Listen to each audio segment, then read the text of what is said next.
La première dimension très claire qui revient dans beaucoup de remontées, c'est l'importance de l'infrastructure, qu'il s'agisse d'une infrastructure très haut débit, permettant une connectivité maximale sur l'ensemble du quartier, et certains aimeraient même qu'elle soit étendue à toute la ville, permettant également une infrastructure de transport très au point, beaucoup de participants ont parlé des transports en commun, mais on parlait aussi de la possibilité de pouvoir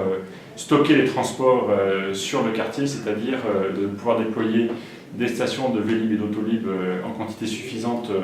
dans la périphérie du quartier. La deuxième dimension fondamentale qui est remontée de tous les ateliers du Barcamp, c'est celle de l'attractivité,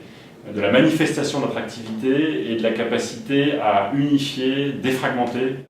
on a entendu chez certains participants, défragmenter l'ensemble des initiatives de manière à ce que tout ce qui se réclame de Paris Capitale Numérique puisse le faire sous une seule et même bannière et puisse avoir ainsi un impact de communication qui soit du même ordre que ce que font les anglo-saxons, qui sont très bons dans ce domaine. La dimension simplification est revenue à de nombreuses reprises,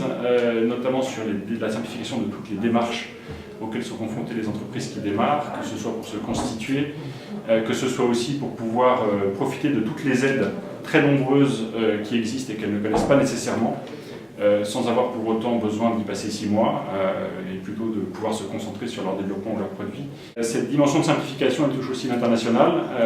puisque un des enjeux est d'attirer non seulement des investisseurs étrangers, mais aussi des talents étrangers. La dimension expérimentale, c'est-à-dire de la capacité vraiment à mixer au sein de ce quartier et de cette initiative une dimension business très forte, une dimension académique, une dimension culturelle, créative,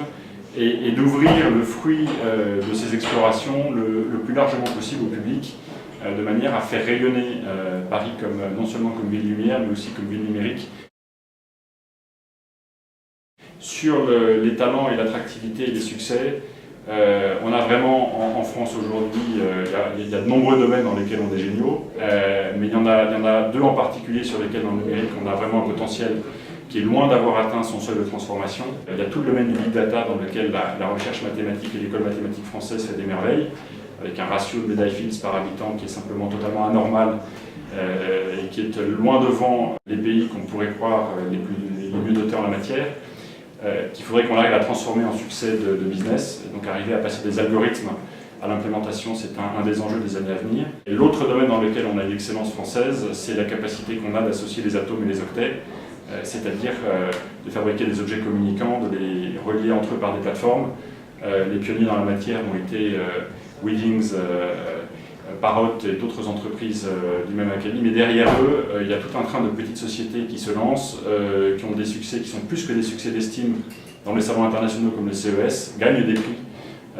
et ont vocation à accélérer, à grandir et à faire de la France un des pays leaders de l'Internet des objets.